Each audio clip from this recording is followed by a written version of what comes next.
গা আমি কি কিছু বুঝি না তুই যে রং দং করে যে শাড়ি পরে এই যে কানে দুল দিছ কই গেছিলি আতা করে কইস আজকে কি বার আজকে কি বার মানে আজকে কি বার এটা বল আজকে শনিবার আজকে তোর কবলে বেশি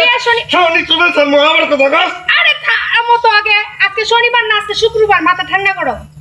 আজকে আমার ডিউটিও নাই আমি আজকে ঘুরতে গেছিলি মানে হ্যাঁ ঘুরতে গেছি তোর আমি না করছি না তুই আমার পারমিশন ছাড়া তুই আমার বাড়ি থেকে যাবি না বের হইবি না বেরেলি কেন বেরোবো না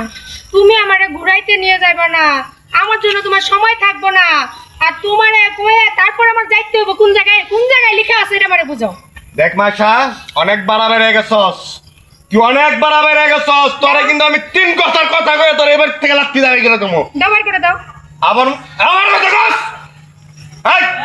দাও বার করে দাও তোর মোবাইল দে কারা কে মোবাইল তোর বাড়ি থেকে আমি এখন লোকজন আনবো এখন আনবো তোর বাপ আনবো তোর মায়ের আনবো দাও খালি আনতাম না আমার পায়ে ধরে মাপ চাওয়া তারপর তোর এই জায়গা থেকে বাড়ি থেকে দাও আমার কোনো তুই অন্যায় করছস না অন্যায় করছি আজকে শুক্রবার আমার মন চাইছে আমি ঘুরতে গেছি কারণ আমার জন্য তোমার সময় থাকে না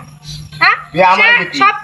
সপ্তাহে 6 দিন আমি ডিউটি করি তুমি তোমার মতো ব্যস্ত থাকো তোমারে যে বলি যে এটা করা দরকার ওটা করা দরকার ভালো মন্দ তো কোনো সাজেশন তোমার থাকে না তুমি তোমার মতো যেখানে কি মাল মদ খেয়ে দেয় পড়ে থাকো আর যখন বাসায় আসো তোমার যদি একটু ভালো মতো বুঝে আমাকে ধরবি না আমার এটা সমস্যা আমার ওটা সমস্যা আজকে আমি তোমার অনুমতি ছাড়া বাসার বাইরে গেছি তোমার মাথা নষ্ট হয়ে গেছে তাই না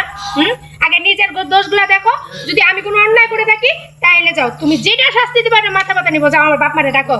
শোন আমি পোলা মানুষ খালি পুকুর না নদীর ঘাট দিয়েও যদি আমি গড়ে যায় আমার ছেলে কাটা পড়বো না তুই যদি হাইটা যাস তোর ছেলে 101 কেজি কাটা পড়বো তুই এটা জানোস হাইটা গেল 101 কেজি কাটা পড়বো ওই মায়া মানুষ কানে কেউ কোনো কিছু কইছে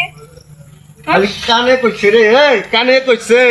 তুই যদি বেশ পোশাক বইরা কই যাস না যাস কার লগে ঘুরস সব খবর আমার কানে আছে দেখো আজানের সময় হইছে আমার এখন ঘরে যাইতে দাও ফ্রেশ হবো ফ্রেশে নামাজ পড়ে লাগবে বুঝছো ঘরে যাইতে দাও তোমার সাথে তর্ক করে লাভ নাই যে নিজের ভালোটা বুঝে না হ্যাঁ মাইশের কথা কানে দিয়ে সংসারে অশান্তি লাগাই আবার আমার হচ্ছে দেখো আজান দিতে আসছে ভালো হয়ে যাও বুঝছো তোর লগে কোনো কথা নাই তোর বাপ মায়ের অনেক গল দিতেছে হাইরে যন্ত্রণা হ্যাঁ ও কি ভাবছে ওর একদিন কি আমার একদিন আমি তো কোনো অন্যায় কাজ করি নাই এই 6টা দিন আমি গার্মেন্টস করি এত কষ্ট করে সংসারটা চালাই আর যখন তখন আমার মারপিট কইরা তারপর আমার কাছে টাকা পয়সা গুলো নিয়ে নেয় এত কষ্ট করার পরও গার্মেন্টসের মেয়েরা সুখ পায় না ঘরে ঘরে প্রত্যেকটা গার্মেন্টসের মেয়ের অশান্তি লাগা থাকে না ও ঠিকই কইছে আমার বাপ মারে বিচার দিব তো ও কি বিচার দিব আমি